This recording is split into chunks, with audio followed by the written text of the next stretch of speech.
Welcome, ladies and gentlemen, to the NotBland Show, and I'm your host, Dujane Bland, and it's Tuesday. It is Football Tuesday, and we're going to work some drag racing in on the backside. We're going to have the host of the Lake Lewis Jr. show, Lake Lewis, on the show. We're going to talk a little NFL draft. We're going to talk about the news that has been coming out of Washington, D.C., and just some of the cool stuff and the improvements that some teams have made. We'll talk about some of the blunders too. If you haven't subscribed to this show and this is your first time here, go ahead to the NotBland Show if you're not watching on YouTube and subscribe there. It's greatly appreciated. We want to thank Everything Nitro, of course, Sports Journey. We want to thank Drag Race Reference, where we get all of our wonderful stats for drag racing and NHRA. And we also want to give a thanks to our sponsor, and that's Drag Race Bracket Bonanza. It is Drag Race Week. So they will be in Chicagoland at the Gerber Collision Glass NHRA Route 66 Nationals. It's going to be a good one. Only thing that's missing is Pro Stock, in my opinion. Pro Stock should be there. But with that said, it gives you a little bit less to pick. Bike, Top Fuel Funny Car should be fun. Should be another crazy weekend. We'll see if you can win this weekend. You can win free prizes. Look, if you're here and you're here for the football side of this thing, and you say, I don't know anything about drag racing, I don't know if I want to get involved in that. Well, you can. It is super easy, and you're probably better off to win free prizes than some of us who watch the NHRA on a regular basis. We overthink this thing. Kind of like fantasy football, where we kind of overthink that as well. Well, we kind of do that in drag racing, and you're probably more likely to win and get free prizes. And I tell you, we'll have the code going across the ticker, but this is how you can do it. And after this commercial from our sponsor, we'll bring in Lake Lewis Jr. Drag racing fans, check out Drag Race Bracket Bonanza. It's the free, family-friendly fantasy bracket game. Now, after final qualifying at every national event, you can fill out your bracket for all the pro classes. It's free, easy to click on your picks. If you need some help, just hit the randomizer button to fill in the blanks. It's for fun, stay engaged, and pick your winners today.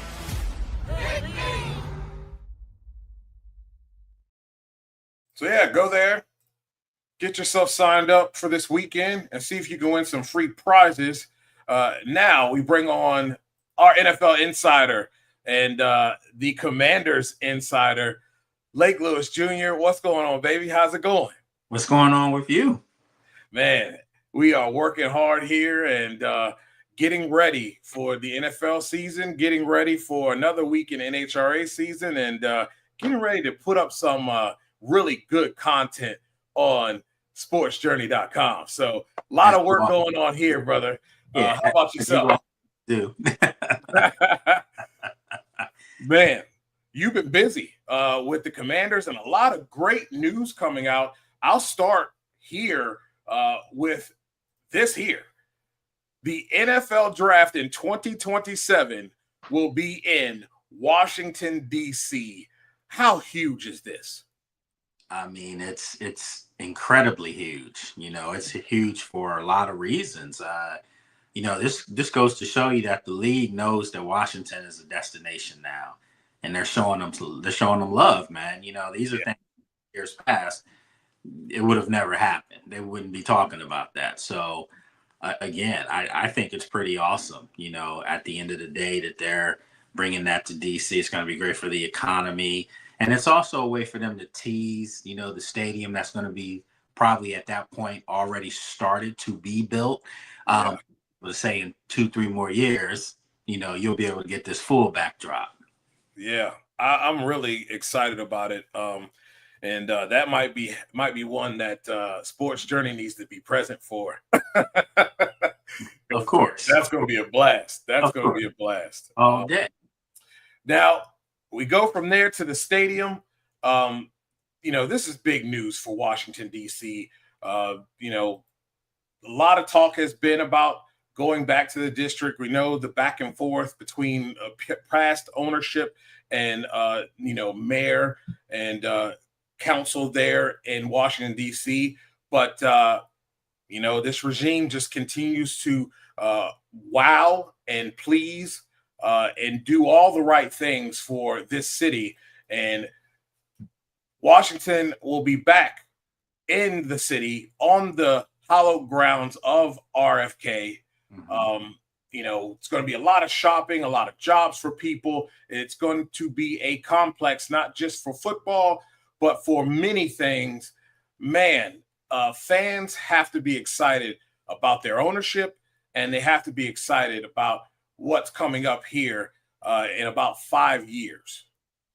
Yeah, I mean, and they should be, man. I mean, this is something that we've wanted for a long time. And I say we, meaning, if you're from the area, and no offense to, the good folks in Maryland, my sister lives right near the stadium now, the current stadium, Northwest Stadium.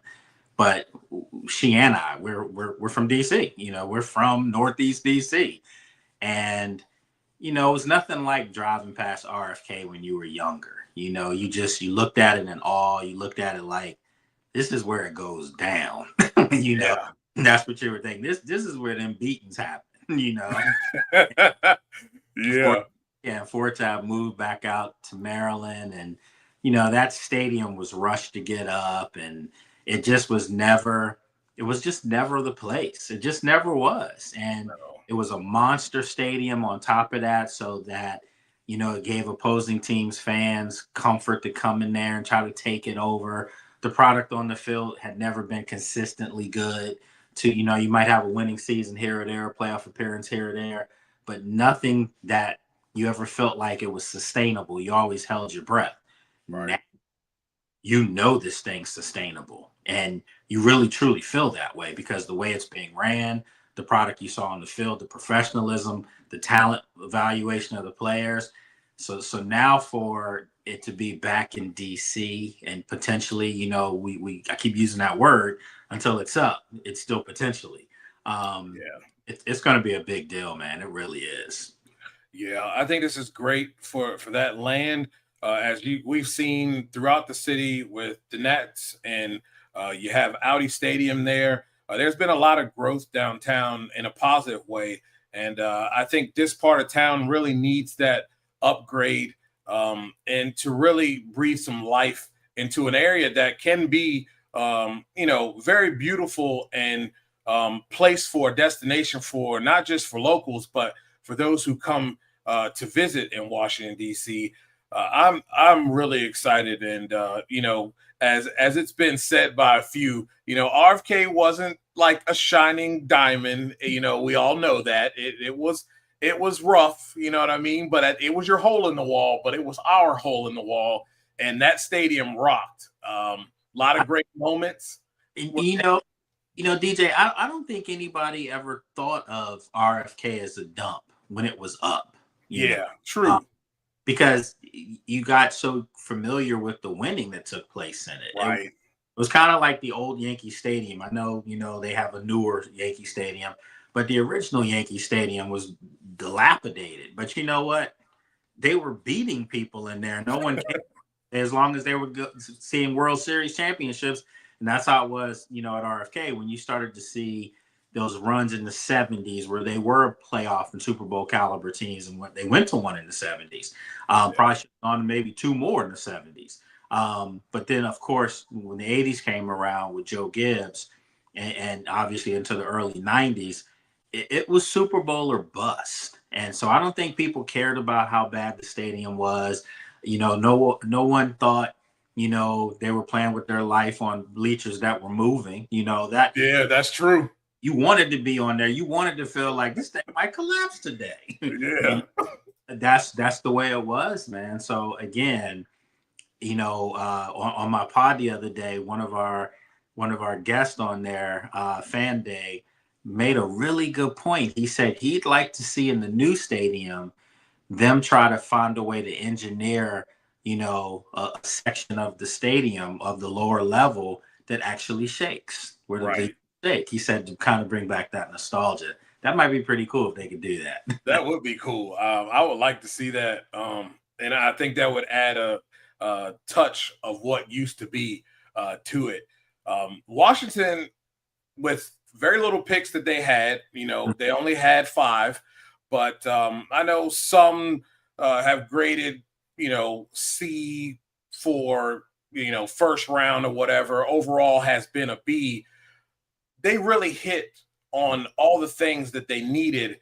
I thought, that C grade for Connerly is a joke. I really think he's a stud at the position, and really is going to be able to come in and provide what they need instantly. And they are protecting their investment, but they're also looking at, hey, on the opposite side of the ball, we also have to get more aggressive, and we have to limit teams in running the football and forcing them to pass the football. And they addressed both of those in this draft. What are your thoughts on their draft and how this has really kind of helped this football team going into 2025? Yeah, well, I don't know who gave them a C grade. I give them an A minus, and it's an A minus only because they only had 5 picks. Obviously, when you look at the full picture, it's an A draft class because 3 of those picks went to, in trades, for some all-pro players. One by Marshawn Lattimore, another one this year for Laramie Tunsil, and then another one this year for Deebo Samuel. So technically, they had 8 picks. So I think that all 5 of the guys that they actually took in the draft, DJ, I think these guys are going to be, if I don't want to use the word impact so loosely, but I do think you have 3 of these guys that are going to be in major roles. I think Connerly's going to be starting day 1 at right tackle. I think Trey Amos is going to be starting day 1 opposite Marshawn Lattimore. Mikey moves into the slot.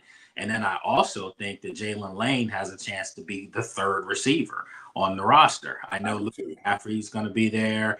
They're going to have some other guys that are vying for that position as well. But I do think, that he's got a really good opportunity because of the speed that he has. So, and then you look at Cade Madrano, who they took, in the 6th round. They've got a player there at linebacker that I think he's going to be on the field. Maybe not all the time, but he's such a utility type talent as far as his athleticism.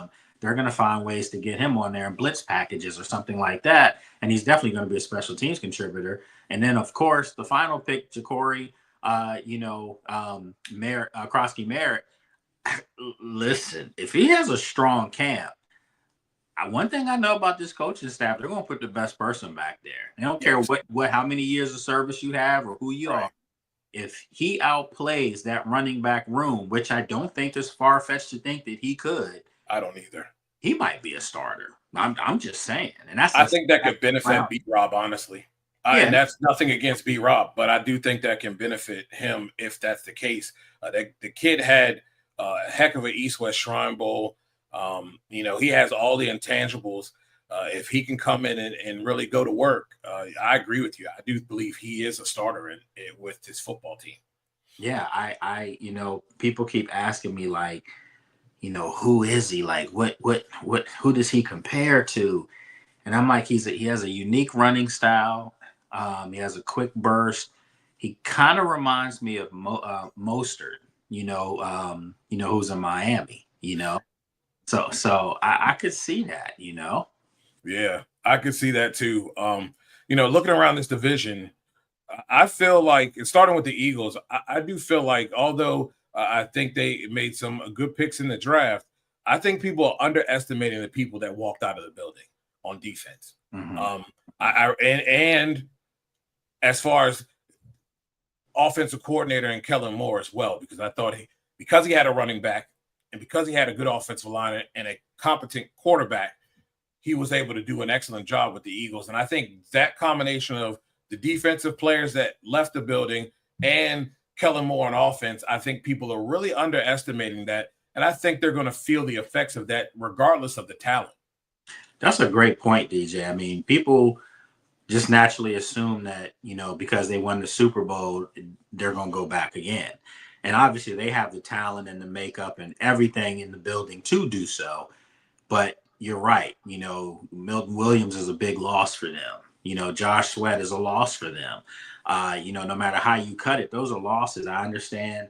Jahad Campbell was a huge draft pick. That was one of the best draft pick steals of the draft. He's going to excel there. But again, you lose your offensive coordinator. That's a big deal, no matter how you cut it, because they found a balance of what was working. Remember, they kind of were struggling up until, maybe week 5, week 6. And, they had that game against Cleveland where they won, but they struggled. And people were like, they're not throwing the ball and all this stuff. But Kellen Moore was smart enough to say, we don't need to throw the ball all the time when this guy behind Jalen Hurts, Saquon Barkley's having a record-breaking caliber season. Just ride his back and play defense. And that was the blueprint. And I always was told a long time ago, a running game and defense wins championships. So maybe they're bringing something back that has gotten lost a little bit.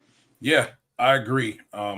It's going to be interesting to see how this all plays out. We know Washington retooled and did a lot of things so that they can match toe for toe with the Philadelphia Eagles. I'm not going to concentrate too much on any other team in the division. I think regardless of their draft, the New York Giants coaching staff and staff period is a joke, and that will still not work.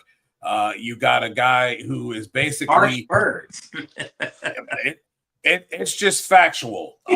They continue to show that they are not competent in what they're doing. And it's also competent in the fact that they decided to trade back into the first round for a guy who would have been there in the second round. But, I'm just a guy, okay? The Dallas Cowboys, not worth talking about. They basically got a placeholder, a puppet to hold the place of coach. No one was calling his number. That's not going to work out. They don't have players and they don't have a coach. And the owner thinks he still lives in the early 90s. So that's not going to work. When I look around the league, though, who you think had the best draft of all? I personally thought the Seahawks made out like fat cats and are going to be incredible. They did. The Seahawks had a really good draft. They hit on something. The Bears had a good draft. They really did. They really did. And a good offseason. Absolutely. I mean, Luther Burden is a problem, man. And you pairing him up with Rome Odunze and DJ Moore.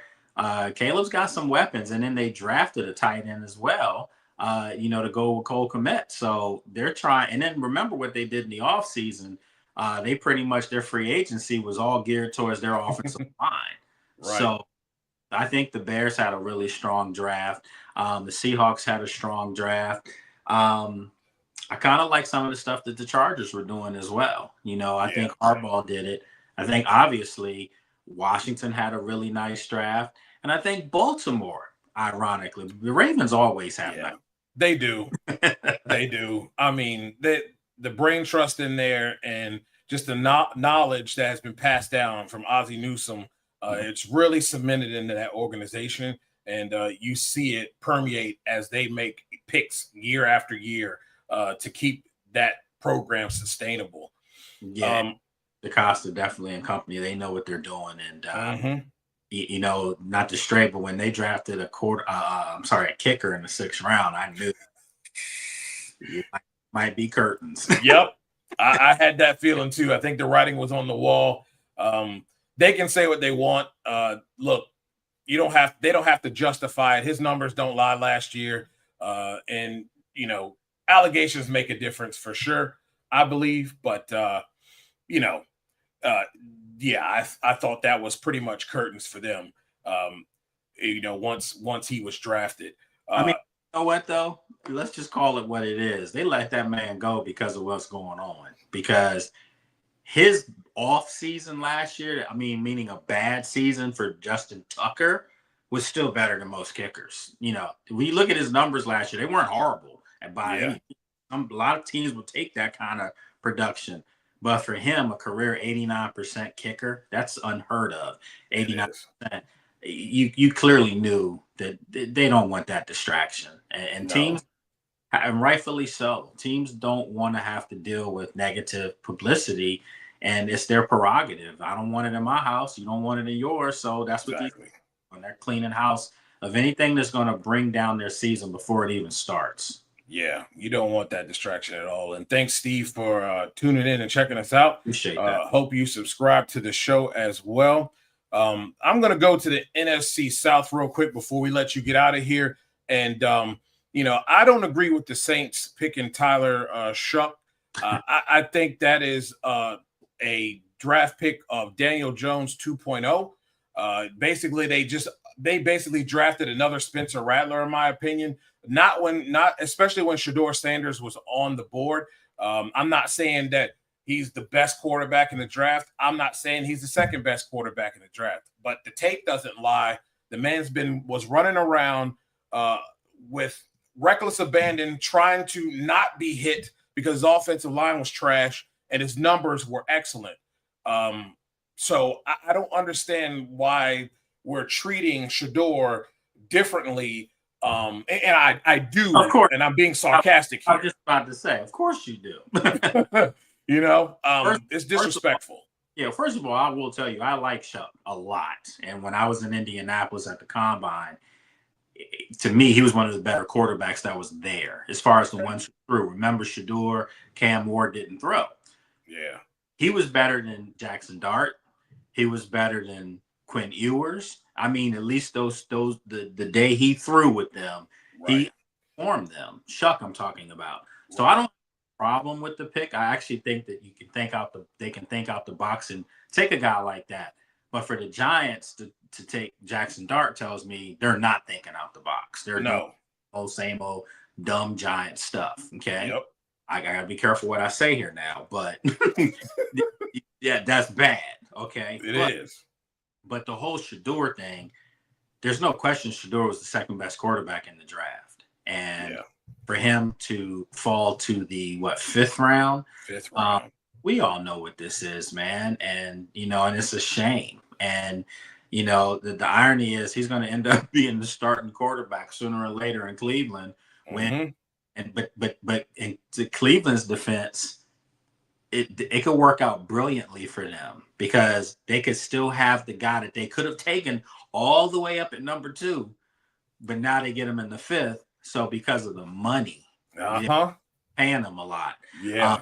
That's okay, because I guarantee you if he balls out, he's going to remember that, and you're going to really have to up when it's time. You got that right. You got that right, because I don't see I hate when teams like the Browns think that they have the ability to waste picks and you pick 2 quarterback. Dylan Gabriel, that was a wasted pick. And it's unfortunate to Dylan Gabriel because now they're thinking, hell, I was the pick. I might not be on the roster. I mean, you don't know. They have 5 quarterbacks. And, I mean, you almost have to keep Deshaun Watson, don't you? Because you're paying them a lot. Because, let's face it, if they didn't want that man, they had ample reasons to cut their losses with him. They could have cut him long time ago. But they haven't, which tells me that they're stuck under contract with him. So that's one. You don't bring Flacco back to cut him. That's what I was saying. Yep.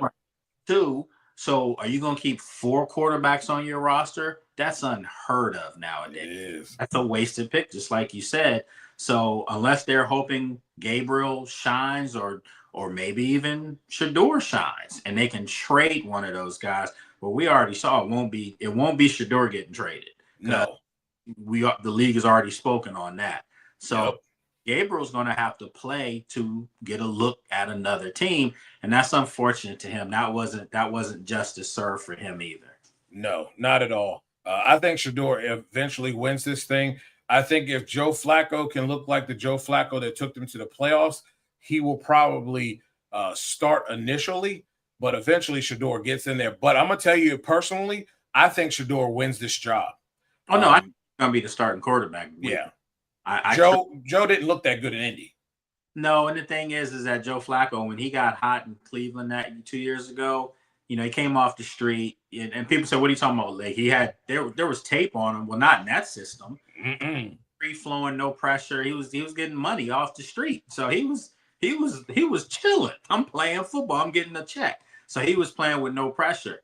Last year in Indy, you saw the old quarterback. Now you saw the age on him. You saw a lot of the reasons why, you know, he's not that Super Bowl winning quarterback he was in Baltimore. So I agree with you. I think Shedeur is going to surprise a lot. I mean, I do. I think he's going to surprise a lot of people. And I would not be surprised if he wins it out. Not them giving it to him to appease the mob or anything like that. Right. His play on the field actually outperformed people. He's been humbled in all this too. So hopefully there's a fire under him that he already is a competitive guy.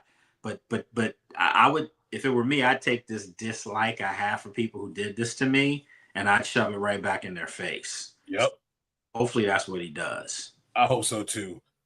Yeah, I really hope so. I think he has every ability in the world to be able to do so. Lake, I'm gonna let you get out of here. Tell everybody where they can follow you at. You have your new radio show, your same show, guys, as the podcast, but it's live on radio. Tell them where they can find you at and follow you at. Appreciate that. Yeah, you can follow me on social media at Lake Lewis Jr.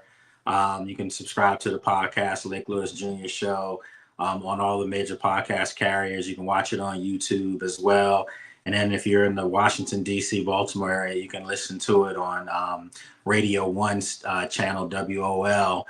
It's 1450 AM. And then on FM, it's 95.9. So, yeah, man. And then, of course, you know, the folks over at Sports Journey, y'all doing your thing over there. So I'm like a proud pop, you know, just sitting back and watching and just admiring the good work, man. But you know how proud I am of you and your hustle and your grind over the years. So keep doing that. Oh, and then also I'm also with ESPN Radio. So yeah, man, you know there's a lot going on, man. There's a lot going on, and the news ain't gonna stop. It'll be some more dropping here soon, man. Thank you for taking the time. I know how busy you are, and we'll have you back on here real soon. Okay, appreciate it. Oh, by the way, I didn't do this. I'm shamelessly plugging. Also, NFL reporter for Heavy.com. You can check that out. Yes, have some great Miami's Dolphins stuff up here as of recent. So go check that out, ladies and gentlemen. Like I said, lots of stuff going on here. Right. Appreciate you, man. Tell the missus I said hello. I will. Take care. All right. Later. Lake Lewis, everybody. Look, it was a great draft. We learned a lot. I think a lot of teams got better. And that's important in this day and age. Teams getting better. I think we're going to see a huge turnaround from a lot of teams. The Cardinals, I think, have a possibility of turning things around. So I think there's going to be a lot that we can see here coming up in this NFL season. And the schedule release, which I think is totally overhyped, will be coming up here soon. I believe it's the 14th. So we'll know what the schedule is. I have a gut feeling primetime game. It'll be a rematch between Washington and the Bears. And it will probably be on Monday Night Football. Might be the first week. We'll see. That's my prediction, though. I think they're going to run that back again somehow. Look, I think Caleb Williams has every opportunity to be great. But when you have to be honest with yourself, and there are some things he needs to work on as a quarterback that have always been an issue with him, regardless of whether he has an offensive line in front of him or not. So if he can correct those things with the weapons he has around him, deliver the football on time, not hold on to it too long, and not try to be a hero in some instances, I believe that you're going to see a much improved Bears team. I do think they're probably a wild card team at the very least here in the 2025 season. Well, ladies and gentlemen, we're going to go to a commercial break, and when we come back, it's drag racing time. And they're going to be live this weekend at Route 66. We'll talk about it right after the break. That's not it. That's not it. I think this is it.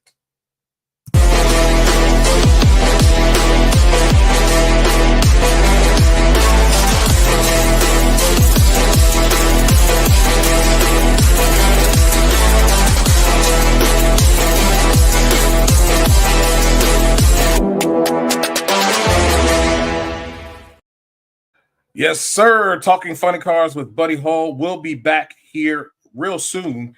They are working on the lineup. They have some already done. I have not heard of any announcement when the first one drops, but it will be back. You can catch all of last season's on your NHRA Fast channels. Those are the NHRA channels on Roku TV, Samsung TV, Tubi.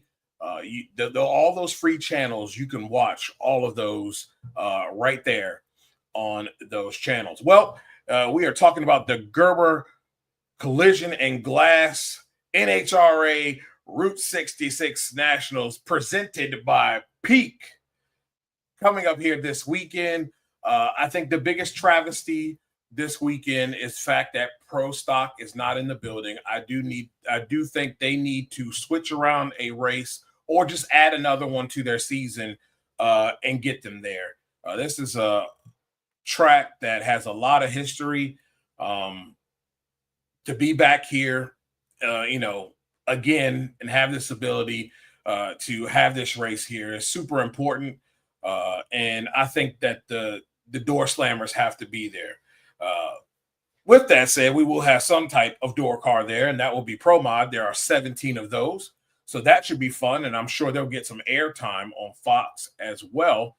So that'll be good for them. It's been great, even though I call it the mostly Camaro show. It's still a lot of fun. Seeing Alanabi back in drag racing and NHRA with Pro Mod is super fun. It's kind of nostalgic a little bit. I like to see shit get back into, funding something like a funny car or a Top Fuel dragster, but neither here nor there.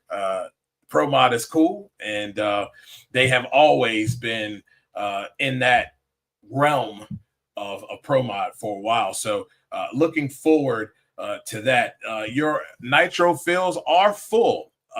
We have 19 funny cars, and we have 17 Top Fuel dragsters on the premises. That's good. There will be a bump spot. There's a bigger bump spot in funny car, but at least you do have a bump spot there in Top Fuel as well. Somebody is going to go home. And with what we've been seeing here as of late, when it comes to, this thing we call NHRA drag racing, we've seen some folks go home and put up on the trailer that normally are not the ones being put up on the trailer. Let's see. I'm not sure what the weather is either going to be there. I've gotten to the point now where I don't even worry about the weather so much, because when we think we have really good weather for running, great cars and whatnot, and we're going to get big numbers, we don't get those numbers. Yeah, Serge, you got to start watching. We had a Top Fuel dragster last week go 341 miles per hour. Let's see if I still have that video up. I do, and I'll let you see it. And that went a little something like this. This should be absolute target practice for the likes of Brittany Force and Doug Coletta. Let's see what they can dial up.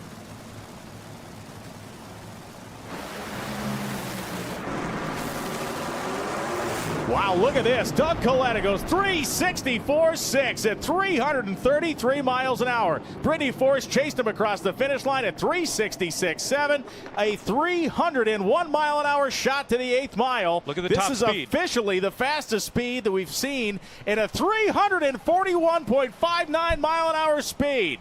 Good gravy. That is the fastest run in the history of Top Fuel. That is the second fastest run in the history of drag racing. What in the world is going on here tonight? Brittany Force, 341 miles per hour. When I say those numbers, what goes through your mind? Man, she was flying on that run. We really needed that. We needed a solid run. We didn't get in there on that first run. We had no power. Car shut off, no power. And this one we needed. It's 4 white here. We want to do as great as we can. We want to get down there every single lap, you know, in each lane. So it was unfortunate we didn't get down there the first one. That one, 341, that's awesome to have that top speed, something like that for this HendrickCars.com team. We're all really excited about that. That's David Grubnick, John Collins backed. Yeah. So, and as he talked about, to the 8th mile, she ran 301 miles an hour. That was like Kenny Bernstein back in the day to 1320. She did it in the 8th. Incredible. Both 341 runs are owned by John Force Racing. Of course, we had Bob Tasca do it at the Pro Superstar Shootout, and not officially at a NHRA race, as they like to say, but he was the first to go 341. They did it in the NHRA, and both owned by John Force Racing. Absolutely incredible. And Serge, if you also want to watch the qualifying show for this week, they will have a Friday show. It will be on FS1 from 9:30 p.m. to 11 p.m. It looks like it's going to be a little bit longer than just an hour.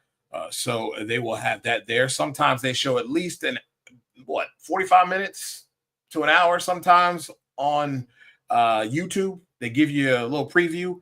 The second qualifying show will be obviously Sunday morning morning as they usually do. It's an hour, 11 to 12 on FS1. And then we'll have the finals on Sunday, May 18th, 2 to, hold on. Yeah. I think I'm doing this right. Wait a minute. Yeah. 2 to 5. So, long FS1, all of them FS1, which I'm kind of disappointed with. We were hoping that we'd get Fox back on board and get some more prime time, and we haven't had a whole lot of prime time to speak of here. And it's kind of been disappointing. And I guess I'm a week early too, guys. It's next week. So we're still talking about it anyway. Who cares? We're still talking about it. It's actually 2 weeks from now. So we actually have 2 weeks to go. I don't like this. I don't like this. I will give you a reminder for sure, Serge. It is next week. Next week will be this race in Chicagoland here, May 15th through 18th. So that means next week we'll try to get somebody on and get them talking about the race ahead for this here. I'm hoping, like you said, Memphis Lonnie, I'm hoping Brian gets his 3-second field. I think everybody wants that 3-second field. It's like we hype it. We're so hyped about it. We so much want this 3-second field, and we just get let down by it every time. There are cars that are capable, but again, as we always talk about, on Friday is your best day. You have your early session. Usually, sometimes it's good, sometimes it's not. Crew chiefs are, maybe throwing a little bit too much at it early and miss. And then that night is when you have your best opportunity. Usually Saturdays, unless you have cloud cover, unless you have less sun on the racetrack, you're not going to get a 3-second field, because those cars that you are hoping that get the 3-second field set aren't necessarily capable of running that type of number when the conditions are a little slick and maybe a little bit more heat on the racetrack than it was Friday. So those 3-second fields, I feel like, have to happen Friday night, and especially when you have clear blue skies, Chamber of Commerce day, 80s, and sun is beating down on the racetrack. It's going to be hard to do on a Saturday, especially if you're not able to hit that home run early. If your first qualifying session is before 12, and usually it's not. So when you come back at 4:00, that's right at the heat of the day, and you're likely not going to get that 3-second field. So I think everybody wants to see it, Memphis Lonnie. I think everybody is ready for it. I don't know if it happens here. Our best, and I think next chance where you could have it would be at the New England Nationals there in Epping, New Hampshire. So that will be May 30th through June 1st. So I'm looking forward to seeing what happens. Maybe we get a few more entries as well, since we've got a whole nother week to think about this thing. Maybe get a couple more entries on the list, and it'll be interesting to see if we can get that top fuel count a little higher than just 17. So, like I said, great to have full fields, though. Great to have some bump spots. Makes it interesting coming down to Saturday, last qualifying session of the day, and seeing who's going to make it and who's not going to make it. Especially with the season we've had, so many good cars have DNQ'd here early in this season, and it's made it quite interesting in the points as well. We look at the point standing, and I'll give you that here for top fuel. Shaw Langdon is your leader. He was your winner at the Carolina Nationals, the 4 wide there. You got Tony Stewart in second right there, 60 points back out of first. Antron Brown, the champ, the reigning defending, 63 points back out of first. And then it's Doug Coletta, 122 back out of first at fourth. Brittany Force, fifth. That rounds out your top 5. She's 151 points back out of first. And then at their bottom half of this top 10, Justin Ashley, Jasmine Salinas, Clay Milliken, Steve Torrance in ninth. Josh Hart rounds out your top 10. Sean Reed, Ida, Scott Palmer just hanging out. So really, given Ida's schedule, it'll probably be difficult for her to make the top 10. So Sean Reed is really the guy that's going to be there. And it looks like everyone else that's at the bottom of here, maybe the exception of Doug Foley, does not get that provisional freebie of participation trophy to get in. Because I think Scott's going to miss some. He hasn't been at all of them. And Ida will miss. So that has not been at every race. So there will be none. The only one that would get that bypass is Sean Reed. So maybe you'll have almost a traditional top 10 there. Funny car. We're looking at Austin Prock at the top. He was your winner as well. Paul Lee hanging in there, 59 points back. That car's running exceptionally well. Matt Hagan, quiet. If you're not really paying attention because there's all this other action going on, Matt Hagan's been having quite the season. It doesn't look like it's stellar and great, but he's right there in third. You got Jack Beckman fourth. Ron Capps rounds out your top 5. Your bottom half of the field, this top 10. Chad Green, 6th. Daniel Wilkerson, 7th. I think he is very close to winning a race here this season. J.R. Todd, 8th. 9th, Bob Tasca, and Alexis DeJoria, 10th. You will have some participations here. You got Cruz, 11th. Dave Richards, Bobby Bodie, Spencer Hyde, Buddy Hull. Outside of that, Blake and Hunter will probably not get that provisional, being that they are flip-flopping and running races separately. Memphis Lions said, since Gerber is the title sponsor at the race, does the winner get a huge box of stained peas as a second trophy? I don't know. It would be funny, though. Would be funny. We'll do Pro Stock Motorcycle since they will be there next week. It's Matt Smith first. 15 points back is Gage, of course. Richard Gadsden right there. Chase Van Sant, 4th. Angie Smith rounds out your top 5. And look who's number 6. Kelly Klontz, 6th. Mark Ingerson, 7th. Gianna Evaristo, 8th. Steve Johnson, 9th. And round out your top 10 is John Hall. Pro Stock, of course, Dallas Glenn, 00 Dallas. We had him on the show last week. You can check that out. Him and Sean Langdon, or what was it? What was his name up there? Shane Langston. You can check that out. It's on the YouTube channel. Great show. Had a lot of fun with those guys. Greg Anderson is second, 11 points back. Matt Hartford third, 198 points back out of first. Corey Reed fourth.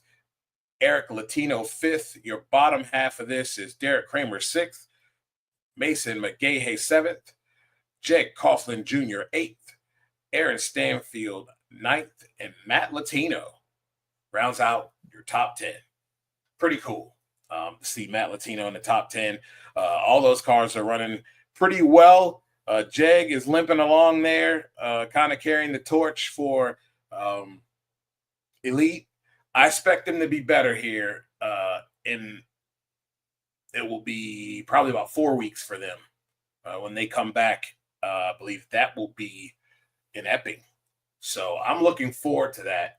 I think Elite will be back to normal. I think Erica will be back to normal as far as her car, giving her the ability to win races, because it definitely hasn't been on her. She's driven the car quite well for Elite, and her performance has not dropped off.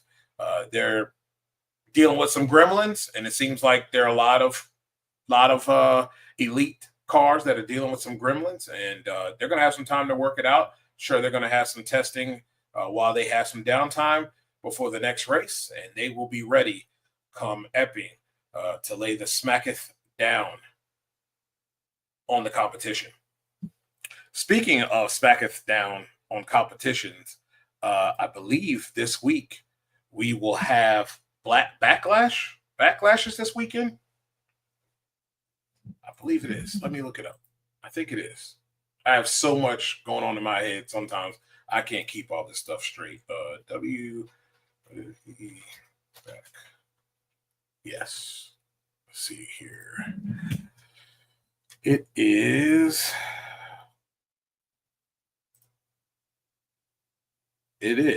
this weekend. 7 p.m. will be the start time. Peacock, obviously, if you're out of states, Netflix, internationally, should be a good one. Let's see if we can find the card here. I kind of like, sometimes Backlash is kind of I don't know, it's kind of a throwaway a little bit. You got Randy Orton and John Cena that popped up out of nowhere. It does have some history, but it's kind of one of these in-between things they do. Should be a good match, though, between those two. Lyra Valkyria against Becky Lynch. I do like that. There was some lead up for that out of WrestleMania, I believe. So I'm really excited about that. Right the day after WrestleMania on Raw, that kind of got kicked off. I think that's going to be two good matches there. I like Pat McAfee getting back in the ring with Gunther. I don't see Pat winning, though. I think he gets choked out again. This might go a little bit longer. Defending his boy, Michael Cole. You got the United States champion, Mr. Jacob Fatu, and Drew McIntyre and LA Knight, and Damian Priest. This is a fatal four-way here. Jacob Fatu is going to win. But it's going to be a good match. Backlash is not a major event like Hell in a Cell or King of the Ring. Yeah, exactly. Which I'm glad they did away with the Hell in a Cell. Hell in a Cell is something when I've had enough of you and I'm tired of you lingering around. I'm going to put you in the dirt. We're going to do it in a Hell in a Cell. That should have never been a pay-per-view. It just took away the meaning and the significance of Hell in a Cell. But yeah, it's not a major at all. And hopefully it'll be a good show. Sometimes these things aren't necessarily that great. You're going to have Dominic Mysterio against Penta for the Intercontinental Champion. Dominic's going to hold on to this thing. He's so over right now. So I think he holds on to it for a while. It's good for Penta. Penta's getting out there. I'm glad that WWE is using him. I just caution people, don't be surprised if things drastically change. I think there's a little bit to do with them buying AAA as well as why he's being featured a lot. But he should be featured a lot, and AEW should have done a better job. Great Lucha Bros, great tag team, and they weren't used properly in AEW. Do like seeing Penta being used as well as he has been here in the WWE. Looks like Tiffany Stratton and Nia Jax, we're starting that over again. Nia showed up last week, this week. I think it was Monday night. You have Io Sky, Rhea Ripley, and Roxy Perez in that group there. I don't really care who wins this one. We know it's going to be Io Sky.